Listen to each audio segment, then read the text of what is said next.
Chapter 8. Nadara Again. Waldo watched him out of sight, half-minded to follow, for he was far from satisfied that the fellow had been entirely honest with him. Why he should have been otherwise, Waldo could not imagine.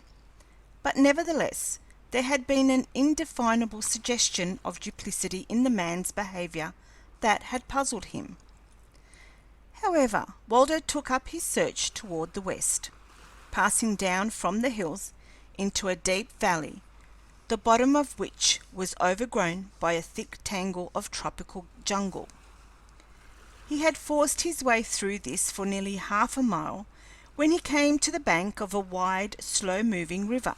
Its water was thick with sediment, not clean, sparkling, and inviting, as were the little mountain streams of the hills and valleys farther south.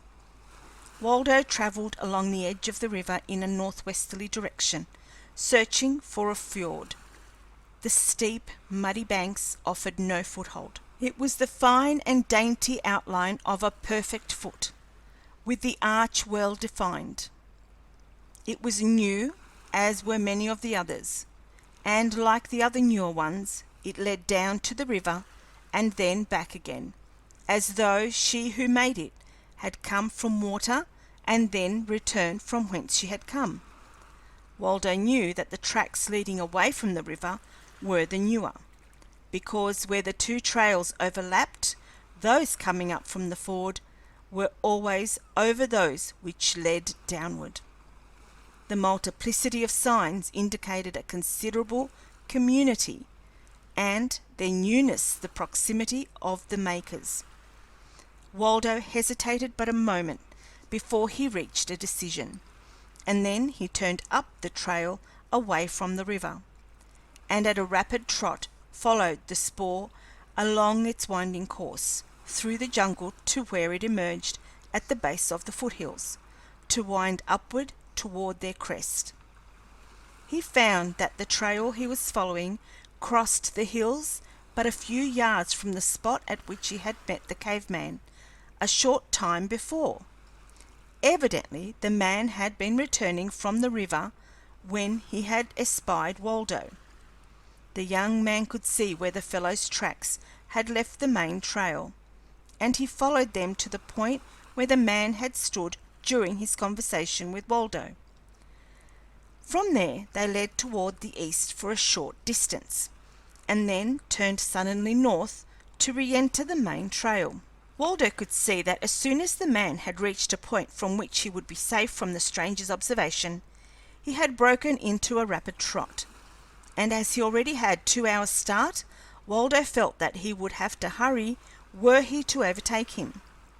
Just why he wished to do so he did not consider, but intuitively, possibly, he felt that the surly brute could give him much more and accurate information than he had, nor could Waldo eliminate the memory of those dainty feminine footprints. It was foolish, of course, and he fully realized the fact, but his silly mind would insist upon attributing them to the cave girl, Nadara. For 2 hours he trotted doggedly along the trail, which for the most part was well defined. There were places, of course, which taxed his trailing ability, but by circling widely from these points, he always was able to pick up the tracks again. He had come down from the hills and entered an open forest where the trail was entirely lost in the mossy carpet that lay beneath the trees, when he was startled by a scream, a woman's scream, and the hoarse gutturals of 2 men, deep and angry. Hastening toward the sound, Waldo came upon the authors of the commotion in a little glade half hidden by surrounding bushes. There were 3 actors in the hideous tragedy: a hairy brute dragging a protesting girl by her long black hair, and an old man who followed, protesting futilely against the outrage that threatened the young woman. None of them saw Waldo as he ran toward them until he was almost upon them, and then the beast who grasped the girl looked up, and Waldo recognized him as the same who had sent him toward the west earlier in the day. At the same instant he saw the girl was Nadara. In the brief interval that the recognition required, there sloughed from the heart and mind and soul of Waldo Emerson Smith Jones every particle of the civilization and culture and refinement that had required countless ages in the building, stripping him naked, age on age, down to the primordial beast that had begot his first human progenitor. He saw red through blood as he leapt for the throat of the man-beast, whose ruthless hands were upon Nadara. His lip curled in the fighting snarl that exposed his long, unused canine fangs. He forgot sword and shield and spear. He was no longer a man, but a terrible beast, and the hairy brute that witnessed the metamorphosis blanched and shrank back in fear. But he could not escape the fury of that mad charge or the raging creature that sought his throat. For a moment they struggled in a surging, swaying embrace, and then toppled to the ground, the hairy one beneath. Rolling, tearing, and biting they battled, each seeking a death hold upon the other. Time and again the gleaming teeth of the once fastidious Bostonian sank into the breast and shoulder of his antagonist, but it was the jugular his primal instinct sought. The girl and the old man had drawn away where they could watch the battle in safety. Nadara's eyes were wide in fascination. Her slim brown hands were tight pressed against her rapidly rising and falling breasts as she leaned a little forward with parted lips, drinking in every detail of the conflict between the two beasts. Ah, but was the yellow-haired giant really fighting for possession of her, or merely in protection because she was a woman? Could readily conceive from her knowledge of him that he might be acting now solely from some peculiar sense of duty which she realized that he might entertain, although she could not herself understand it. Yes, that was it, and when he had conquered his rival, he would run away again, as he had months before. At the thought, Nadara felt herself flush with mortification.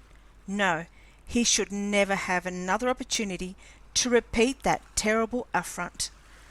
As she allowed her mind to dwell on the humiliating moment that had witnessed the discovery that Thandar had fled from her at the very threshold of her home, Nadara found herself hating him again as fiercely as she had all these long months, a hatred that had almost dissolved at the sight of him as he rushed out of the underbrush a moment before to wrest her from the clutches of her hideous tormentor. Waldo and his antagonist were still tearing futilely at one another in mad efforts to maim or kill. The giant muscles of the caveman gave him but little if any advantage over his agile though slightly less powerful adversary. The hairy one used his teeth to better advantage, with the result that Waldo was badly torn and bleeding from a dozen wounds. Both were weakening now, and it seemed to the girl who watched that the younger man would be the first to succumb to the terrific strain under which both had been. She took a step forward and, stooping, picked up a stone.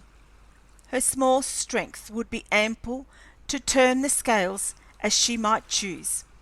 A sharp blow upon the head of either would give his adversary a trifling advantage that would spell death for the other one. She struck. The two men had struggled to their feet again as she approached with raised weapon. At the very moment that it left her hand, they swung completely round, so that Waldo faced her, and in the instant before the missile struck his forehead, he saw Nadara in the very act of throwing, upon her face, an expression of hatred and loathing. Then he lost consciousness and went down, dragging with him the caveman, upon whose throat his fingers had just found their hold. End of chapter 8.